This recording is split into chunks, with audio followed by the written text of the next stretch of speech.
Every day she's there, I say, please share my umbrella. Bus stop, bus go, she stays, love grows under my umbrella. Well, normally I tell you how excited I am to have a guest, because I always am. It's such an honor to people to take time and share their expertise with you. But this like transcends anything I could possibly say. I'm going to go over his detailed bio here in just a second, because you deserve that. But if I were to introduce my guest today, I would just say a dear friend of mine, somebody who I admire and respect. That's what I would say. But here, for your purposes, I'm introducing you to Ed Mady. Ed is a renowned hotelier. He has there are very few people who can claim this. He is hotelier of the world. We're not talking just of your neighborhood, the world. And that's based largely on his work at the Beverly Hills Hotel, where I've had the good fortune of spending time with him and working with him at the Ritz-Carlton Hotel in San Francisco. And he's been at many Ritz-Carltons and Four Seasons. And when you think luxury hotelier, you think Ed Mady. He is also a coach. He's a consultant. He spends a lot of time working in arenas like hospitality and sports and philanthropy and luxury and consumer goods and you name it, healthcare. He's named as one of the 25 most influential people in the greater Los Angeles area. There aren't many people there, so it's not really much of an accomplishment. 25 most influential people in the Los Angeles area. By the Angeleno magazine. He's helped the Ritz-Carlton win 2 Malcolm Baldrige Awards, which is what we're going to be talking about, quality awards. And he is on the board of Surf Air Mobility. And right now I'm holding something. This is the advanced version of the book. It is out now, so you can get this book. It's called Honing the Human Edge, written by Ed Mady. So, all right, is that enough of an introduction, Ed? Should I left it at my friend and influential inspirer? You should have left it there, Doctor. It's so good to see you. I think this is I remember interviewing you for 2 of my books, long time ago when we were both puppies. Mm-hmm. We did the New Gold Standard, and you were instrumental in me really understanding a lot of the dynamics of the hotel. I remember going with you. You did a flip from meet to greet at the San Francisco Hotel. You were like, one room was being set up for a meeting room, and it was going to be like an eating room, and the general manager of the hotel actually got involved in doing the flip. It was crazy. But in any regard, I've known you forever, and I adore you. Let's talk about why. I mean, you finally retire after an illustrious career at the beautiful pink Beverly Hills Hotel. And now here you are writing a book called Honing the Human Edge. It's fun. It was fun, Doc. I tell you, I remember you and I were flipping tables and chairs and going from a meeting to a lunch. And I think that might have been the last time you flipped the room for 400 people. Last time I worked that hard, that's for sure. I don't normally work that hard. It's common for you. Yeah, so we were having a conversation and... Well, you had shared with me after we spent a couple of days together, and you said, Ed, you got to write a book. And I said, you think so? And I said, really? And then you said, you've got a tremendous amount of experience and wisdom, and how do you best package the information? So I landed on the title of Honing the Human Edge. And Honing the Human Edge was, it took a little bit of time to figure out what is it that I really wanted to share with a lot of people. And so, I suppose the biggest influence I've ever had in my life is probably my folks. My dad, he bought me my first car. He made sure that I went to school, because if I didn't have a car, I couldn't get my butt to class. And this was all in Canada when I was there. And I came stateside many moons ago. But either way, it was my mom and my dad. I want to say that they taught me the value of presence. They taught me the value of confidence. They taught me the value of a lot of different things. But probably the most significant thing is no one should ever outwork you. And what happens when you have a job? That's why they call it work. And everything and anything can happen on the job, whether you're dealing with a crisis, whether you're dealing with customers, whether you're dealing with lawsuits. It just goes on and on and on. But in any event, I want to say there's a lot of moving parts in the hospitality industry, as you're aware, and you've written enough books yourself on doing deep dives and different things. So I guess just showing up in hospitality and making sure that you help create the confidence that's really required in putting a culture together. you and I have talked about culture, and when you were writing the gold standards, how long did it take you to put that document together? How But long? not as long as it took you, because I've been watching you, anguish about it. You had a day job, I give you that. But Yes, yeah, yeah, I yeah. mean, it took me a couple of years, I think, probably ultimately to do that book. And this has been in the works probably your whole professional career. But ultimately, since we talked, maybe I'd say a good 10 years ago, you've been percolating on a book at least. Yeah, I did a pretty significant deep dive during COVID because I had moments of time that I had an opportunity to piece something together. I like many other people in our industry. You write a book, and what is it that it's like to lead under pressure? What's it like to, frankly, survive and lead, uh, and frankly, put a team together around you? How do you sit on the floor in the middle of a fire with many people and say, okay, gang, this is how we're going to do it, and this is how we're going to communicate and piece together a whole series of thoughts. So as you had held up my book, and I'm holding up my book, and the actual book comes out July 29th through Amazon. And I think the packaging of the whole book itself really goes into a few themes. One theme clearly talking about crises and how to deal with it. The next theme is really talking about the phases of change and what goes on in anyone's life, whether it be going through orientation, disorientation, resolution, or continuity. And then last but not least, every business has the same 5 pillars. Pillar number one is culture. And then you, of course, can't have a business unless you have customers. Then you're going to have a strategy, you have to have leadership, and you have to have team. So, how did I piece together the three major areas of this book? And I landed on the title of Honing the Human Edge. So, how do you create the confidence of, frankly, any team? It really doesn't matter what business model you're in, whether you're in retail, whether you're in hospitality, whether you're in healthcare. And I think a lot of it starts with the selection process, but more importantly, can you create the desire with people to want to elevate themselves in the business to another level? Purpose, as we've learned over the years, is about elevating your significance. And how do you get not just one? The largest hotel I think I led was 1,000 people in New York, the Palace. And the last one that I was at, we had the better part of about 550 people. And it's not just one shift, it's 3 shifts a day, 7 days a week, 365 days of the year. And, desire is a very interesting word to start with because from desire, you create momentum. And you can't really have a movement unless you have desire momentum to have that movement. And then some people say, well, how do you do it? And the answer is, how do I do what? Well, how do you create this daily opportunity that people want to keep coming back? And not only do they keep wanting to come back, you keep raising prices because it's not about charging more, it's about the fact that people want to, have your product. So that's kind of doing a helicopter ride of Well, let me jump in for a second because I think there are several things people should know. First off, Mhm. very few people ever get to the helm of a hotel at all. Most of the people in the hospitality industry do not become the general manager of a hotel. When they do, they don't normally lead the premier, hotels in the world as you have. So Mhm. with that, I think the confidence that you talk about, right? I mean, somehow this kid from Canada got enough chutzpah to be able to just because I've watched you walk into a room, and there are very few people that when they walk in the room, people are just craving them to come to them. Now, Horst Schulze is one of them.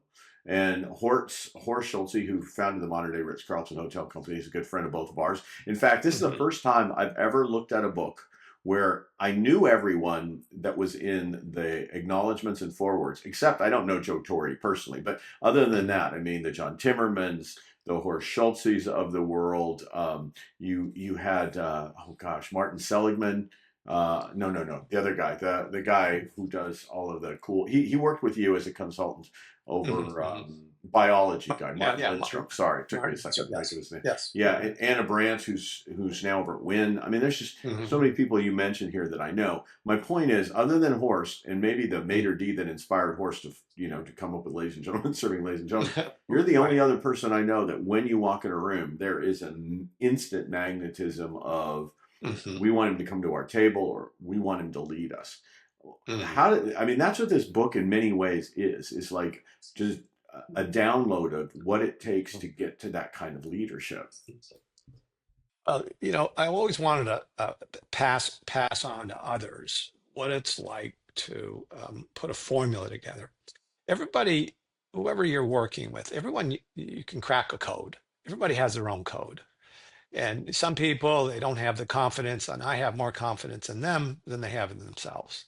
How do you instill that? And a lot of that has got to come with, some of the basics of what and how do you build your culture. Just to go back a moment, I met Horst. Horst was the person that said to me in an interview, anyone that can work for Leona for 5 years has to work for me. And Leona Helmsley, by the way, just not that I want to drop a name here, but she has a reputation for being a iron-fisted, yes, yeah. capricious owner. Yeah, go ahead. And so, memories that exceed expectations is really what you try to land on with a lot of people. And this is where loyalty comes in. And you want to have people that really believe in themselves. And somehow, some way, if you believe in them more than they believe in themselves, and then all of a sudden you get something that is going to be contagious. It's called spirit. It's the only measurement that you can't measure on a scoreboard. It's just, when people start to really believe in each other. So you select one, you select two, and then all of a sudden you have no turnover because nobody wants to leave the team. And the reason why they don't want to leave the team because they feel really good about what it is that they're doing with their lives. And when people can have a common purpose, this is extremely important for people to have a sense and an understanding of why do they keep coming back to the same job and to the same job. So I believe that respect invites respect and disrespect invites disrespect. And as long as you have the ability to stay on top of that, you're going to have a momentum and a dynamic and a spirit that people want to keep coming back to the same job. Somehow, some way, they will end up at one point saying, I need to leave. I don't want to leave, but my family is moving to another city. And then, of course, you say to yourself, how can I help? Who can I call? What can I do?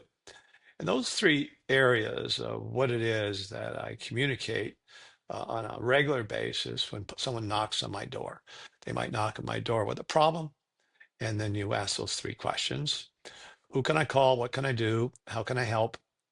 And then people will open up. See, when I hear you, I continually think about how much otherness there is to you. I made up that word, by the way, Ed. But Okay. this is focus on the other person's potential, their capability, their capacity, their beliefs, Hmm. on the Hmm. customer, their expectations. I look at that and particularly think about why that works so well in crisis. Because if you've invested in people like that, Hmm. before the crisis, I just think they're more willing to throw down with you. And you've Hmm. saddled some crazy crises. I mean, there have Oh, yeah. been, I mean, you had a high profile property in Beverly Hills where any Hmm. political issue could be vetted out, in front of the building, and Hmm. high Hmm. profile property where if it's a union issue, this is going to be the jewel. Hmm. They used to say they're when I worked at Starbucks, we used to say they're going to protest in front of a Starbucks instead of in front of the Folgers aisle in the supermarket, right? I mean, there's something a little edgier and cooler about where you're going to show your discontent. you So know, maybe you can tell me a little bit about. Do you think all of these things you talk about, the way you talk about culture, the way you talk about team, the way Mhm. you talk about Mhm. spirit, Mhm. is that really what helped you get through a lot of the crazy types of crises that y'all had to manage Yeah. in those Well, hotels? I would say there's no database more sophisticated than the human mind. If you can tap in, culture is that quiet voice that says, this is how we do things around here. And you've got to get people to buy into that, create awareness, roll out, buy in, follow up, whatever the scenario is. You want to be able to get your arms around it. Crises. We talk about crises, it really falls into three buckets. You have to define the crises. And my question I put in my book is, what's the number one mistake that people make in a crisis? Question mark. Answer. They don't know that they're in one. And then once they start to understand that they're in a crisis, then you've got to define it. Well, how do you define it? Well, some people are somewhat smart and some people aren't that great with understanding pressure. Pressure is a fertilizer, and you have to be able to get everyone on the team to put their minds together, because you never really understand someone out there in the business world until you have to fight them. It doesn't mean you're always getting into a fight. It just means that people want to always either criticize or critique. And criticism is very personal. A critique is very objective. And you've got to be able to land on that in such a way that you understand that crises never go away. You're going to have personal crises. You're going to have professional crises. You're going to have, the fire bells go off at 2 o'clock in the morning. You have a power failure. You have a variety of things. There's a scenario where we had a power failure, and then the customer enjoys the fact that even though you had a power failure, you had enough staff to escort the guests to their room. You had candles lit throughout the property. And on top of that, you got the pastry chef to create little chocolate truffles or whatever it is to, accessorize whatever it is that's going on in the moment for the moment. So you never really understand a crisis. Someone can be duking it out at the pool because there are not enough pool deck chairs. There's a scenario once where you got to say to yourself, when you have security officers that knew how to revive a child, an infant that stopped breathing in the lobby, and then they have the toolkit and the skills to do that. So it's one thing or another. Celebrating anniversaries. So to really zone in to how do we best create an environment, whether it be a crisis or whether it be service or whether it be training, education, training, learning. Most hotels should be spending around 10% of their hours a year per employee for training. Repetition, repetition, repetition. If you put aside, if you work 2,080 hours a year, you put around 208 hours per employee a year aside. And what do you teach? What do you share? What do you illustrate to them? So you get to the foundation of what's important. My 14 words that I learned through the Baldrige process, actually, and I coined this through Baldrige 1 and used it ever since. My 14 words are: remember me, recognize me, anticipate my needs, give me what I want on time. And it's timeless. It can go to any industry. So if I even give an example, and say, Patty, you decided to celebrate a certain special day of the year on February 15th, but we all know what February 14th is. And so if February 14th is Valentine's Day and you decided to send flowers on February 15th or 16th, so you didn't remember, you didn't recognize, you didn't do it, you didn't anticipate, and you didn't do it on time. So that's as simple of an example that you can get when you recognize an employee at work the day after their real birthday. They say, oh, you didn't remember, but you did remember. So you can have a recovery whenever it comes to that. So a customer or an employee, we try to use those 14 words as a baseline because it's timeless and it's worked. All right, for so me you just got personally. those 14 words for free on the podcast, but let me tell you, you should invest in the book. And the reason you should invest in the book is because there's more than 14 words in here, but they have the same kind of power and impact. But in my worldview, that's the stuff that makes people want to sit at your feet and learn and to be inspired and to realize that if they can internalize these concepts, like remember me, right? Like internalize what that means in every relationship. Because then and they watch you like when you would work the hotel, and I talk working a Mhm. hotel, and it's just you walking Right. around the hotel, and I don't care, there's a guest coming from the left, a guest coming from the right, and Ed Mhm. was not only, calling them by name, which I think is remarkable anyway. I don't know how people do this to the degree that you do, but you also knew their backstory, and you asked the question that was relevant to the things that had been happening before or about to happen in their lives. It is remarkable. It is a skill, but it's one that takes that work that you talked Mhm. about at the beginning. Like you really have to work Mhm. at this. If you care about people, then Mhm. hospitality makes sense. But Mhm. even if you're not in hospitality, Mhm. using these hospitality skills makes sense to advance your career Mhm. and create value for humans, don't you think? Yes. Not only that, when you, thank you. The hard part, the difference between a plan and a strategy. A plan is a to-do list. A strategy is how to win. And the juice and the essence of honing the human edge is kindness is not a weakness. It's a strategy. You can never, ever be too nice to people. And sometimes you'll make errors just out of personality and some of the other things. But the real reality is if you remember, recognize, anticipate on time, and understand that kindness is not a weakness, it is a strategy. And essence of hospitality is a love of strangers. And so if you can create happiness with strangers and you do it through memories and you do it through shared experiences, people will naturally come towards you and be attracted. When you were writing the gold standards for RC, for Ritz-Carlton, and when I was doing my book and using, Ritz as a foundation, but at the same time using the Baldrige process, even using Four Seasons, Fairmont, and that sort of thing, there's a set of points that all luxury operators function with. And when you get to a certain tier, the air is thin. You got to breathe and make sure everybody breathes that thin air because everybody wants to steal your customers. Everybody wants to take away what it is that you do. I think, Joseph, if I not only look at hotels, but I look at other businesses, if it be piece it together, and I'm going to go specifically hotels. There are good hotels on the planet. There are great hotels on the planet. And then there's once in a lifetime hotels on the planet. There are other once in a lifetime businesses that you can't stay away from. And, we all, I don't want to, get into brand names and so forth, but the point is that creating excellence starts with the team. Creating excellence starts with the right leadership. You got to have the right culture that's established in the very beginning. And if culture is the quiet voice that says, how are we doing things around here today? It's always the same. Even when you're not in the room, it's going to be the same. Mm. I have experienced one of those once in a lifetime hotels that you ran.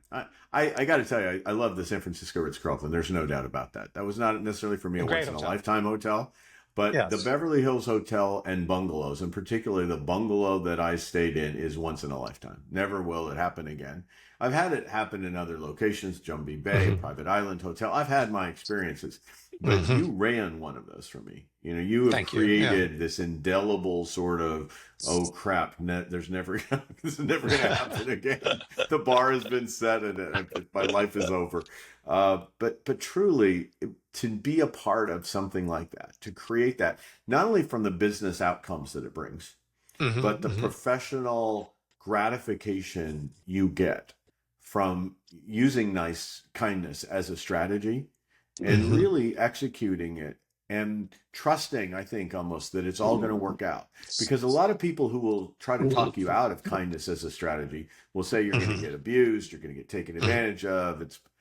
And no, that's not you. You are not a wishy-washy, mushy, soft and fluffy guy all the you are a performance-driven, quality-driven, kind guy. Could never do it alone, Doc. I'm telling you this. When you put a team together, a team is a group of people that make each other look good. And when you can make each other look good, there's a certain elevation of pride. And how do you create that pride? And listen, I'm not in the locker room every day with the team. And you're going to have people in the locker room that create that pride when the boss is not there. And the locker room is extremely important. But when you can go into the locker room and sit on the floor with the same team when a crisis knocks on your door or whatever it is. You've got to roll up your sleeves. You have to have the ability to and desire to get in there and enjoy the team, but at the same time have them know you're present. The precious present is too important whenever you're trying to piece together any type of a culture. We've talked a Please. lot about team. I just want to jump really quickly to customer for a second because in your Yeah. book you talk. I'm going to paraphrase it terribly, but you talk about listening to customers because they have the answers. Basically, Hmm. is the Hmm. core, Yeah. right? And yet, a Hmm. lot of people think customers just have unreasonable demands. So, help me understand how you come to listening equals answers. When you onboard a team, you have to put them through your own I call it boot camp journey mapping, and you put them through your own journey mapping, and you go through the process of saying, okay, these are the things that you must know and you must execute in a precision manner, and you must put a tremendous amount of accuracy. But those are the functional pieces of the job. Let's just pretend on a any given stay, say there's 950 process checkpoints. Out of the 950 process checkpoints, 75% are functional, 25% are purpose, meaning when a room attendant goes into a room, or whoever it is that studied that guest, what happens is, are you just going to turn down the room, or are you going to really create a sleep experience? Well, what does that mean? Well, you want to turn down the right side of the bed. You want to be able to put the water on the right side of the bed, the slippers on the right side of the bed, and the chocolate. And they always want to sleep on the right side of the bed. But it doesn't matter. A lot of hotels might turn the bed down where where the phone is. Where, well, the person doesn't care where the phone is. They always sleep on the right side of the bed. And so that's part and parcel of understanding the sleep experience. Well, that goes into a database. And somehow, some way, if Francesca, the room attendant, is off that day and Mr. Smith returns, well, the relieving room attendant does the same exact thing because they know already of creating that sleep experience for that XYZ guest. So there's always purpose. And as long as people understand that it's more about the purpose that you create when it comes to someone's experience with you versus the functional side. The formula that I've used, and this also came out of my time with Baldrige, it's experience minus expectation equals perceived value. And the word value is a very funny word, only because the dictionary says desired standards. So everybody has their own level of what value means, Of if I look at places, and they don't just have to be luxury. They can be retail, they could be hospitals, healthcare, they could be, almost anything. Um, Magical value is not understood until that customer keeps coming back and say, I don't know why I keep coming back. There's something about this environment. And again, it's not about Edward Mady, it's about the leadership, the team that you have around you, the culture that they want to breathe on a daily basis. And that's where that customer centricity kicks in. And you want to ensure, okay, that everyone understands what the strategy is. And unfortunately, not everybody has learned what the strategy is. The short version of strategy is what not to do. And the key here is, if you spill red wine on someone's white jacket in the dining room, and all of a sudden they kind of freak, and then you say, please forgive me. I'll make sure you get the dry cleaning bill. And if it doesn't come out in the dry cleaning bill, we'll make sure we make good and get you a new suit. Somehow, some way, you have to give that authority to the people on the front lines to understand that they have freedom of mind, freedom of speech, and the ability to contribute where they feel their mind is going to take them when it comes to creating that customer centricity. Uh, you bring it all together. You keep bringing it all together. You got that team, you got that spirit, you got that strategy, you got the customer Well, focus. And it seems yeah. like you've done this a time or two, this thinking through it. Well, what's fun about it. It's kind of like a sport. It's kind of like a sport because you watch the playoffs, the NBA playoffs. Oklahoma won their first. They won their first title. But both teams actually have never been in the finals before to even, compete. So when you start to look at desire, and I was talking about desire a moment ago, it's what's interesting personally, what's interesting for myself is, as a coach, as a leader of the business, you want to be supportive to everyone. And I'm trying to remember, I think maybe it could have been the Dalai Lama, or maybe it's not his quote, but the quote is, um, desire is when you make a contract with yourself to be unhappy until you get what you want. And creating that spirit with, will everybody want to win? Will everybody want to be the best in town? Will everybody want to be the best in the community, and so forth? And how do you give back? Not only how do you enjoy the customer, but how do you give back to community? And what are some of the other things that are associated with your business model and all the different things that you want to be able to do? And so some people are really into cleaning parks. And so you put a team together and you go clean parks, you go clean beaches, and that sort of thing. You got to Well, one of wrap it my all in one. desires by that definition is that this book is a bestseller. I'm making a contract to be discontent until it is, if that's okay. And really, I think for most, so here's what I think: books like this are not written for people my age. Uh, I don't write books for people my age anymore. There was a time when I was writing books Mhm, for people my age. I'm writing books for mhm, the future generation, right? I'm investing mhm, my time now in writing books like yours. And what I really love about mhm, the book is it's got mhm. questions for you to ask yourself, your leadership team, all of Yes. that. It's right in here. It's Mhm, baked mhm, into the process. And really my hope is that this is what future generations of leaders are reading so that they can hone the human edge around mhm, things like their passion, their spirit, if you will, their team, their strategy.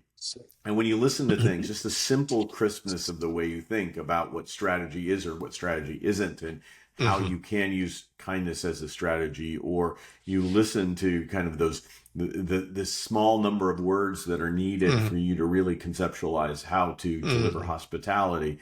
Right. Um, it really is inspiring. And I think that's what I Well, would thank hope, you. that people come away both inspired and edified through the Mhm. pages of the book. So, but before we go, I want to make sure that first people know how to get a hold of you. I'll put that in the show notes. Fear not, people can Well, thank you. contact you and how they can get the book. But I think more importantly, what is your hope for what this book does in the hands Mhm. of the reader, and who do you hope most will pick it up? Well, I think the excellence isn't accidental. That's 100%. It's learned, it's practiced, and it's refined. Uh, as I said earlier, true service has a beginning, a middle, and an end, and you have to know how to put that all together with a lot of love and a lot of care. Crises um, is a test of character. Culture is your compass. And when you piece that together, you can wrap it up a little bit. Success isn't just surviving, it's understanding pressure and understanding how to take that pressure and convert it into performance. So, how do you thrive together because you want to feel good about yourselves? And I think the most important thing you'll ever own is your name. I'm on that team. And when you can say that, and I won a championship again, year after year after year. That's the key thing, because when the most important thing you'll ever own is your name, and you say your name, and then someone says to you, "Well, where have you worked?" And then you tell them where you worked, and then all of a sudden they say, "Wow, you worked there? How long?" And so, when you bridge your good name with the brand that you're representing, that has a lot of power, has a lot of juice. But honing the human edge requires a bunch of people together trying to make each other look good. And there are mechanics associated and involved with that. And if we understand that, it's why it's called a job, it's why it's called work, and you have to really sharpen yourself, hone everything and anything that's required in order to have a little bit of fun, understand that it can be as much of a sport as anything, as long as you really truly understand hospitality. And the love of hospitality, I think, is the love of strangers. And how do you best take care of each other on the team? But more importantly, how do you convert that into taking care of the guests? I want to talk about a name for just 1 second, and I want to leave it at this. Hmm. I wrote about you a long time ago in a blog that was really highly read, and it was about putting my name on a baseball. And so this is a tradition that Ed Mady, Edward, I'll use Edward. That works so Yes, close. that's It's fine. hard for me. That's- It's really hard for me to call you in your formal name. But Edward Mady a long time ago asked me to sign a baseball. I'm a nobody in the big scheme of things, but it felt so amazing to sign this baseball. And of course, he, having been in the class of all celebrities, has just these incredible baseballs that have been signed by the most prominent of named people. But I think what mattered most to me was not only that you have all these baseballs and you had people sign them and you put them in and you displayed them, it was your willingness to honor people's names. Wow, that's so trippy. That is so trippy. Yeah, I'm just saying, it's the willingness to honor people's names. It's to celebrate the names that they've invested their career to make. In this case, In this case, maybe individuals. But when Joe Torre is signing it, he's signing on behalf of the New York Yankees and his incredible run there too. So it's not only your individual brand, but it is the brands that you've represented in your lifetime. And when Edward Mady signs his name to this book, as he has in mine, it carries the weight of the Ritz-Carlton Hotel Oh, Company, thank the you. Four Seasons, you name it, the Ritz-Carltons. But it also carries the weight of an incredible human being, an incredible leader. And if you don't get this book, it's your fault. If you're, this is the handbook to future success as leaders. Edward Mady, my beloved friend, thank you for writing the book. It took you long enough. Thank you. And God bless you, and good speed with the success of the book.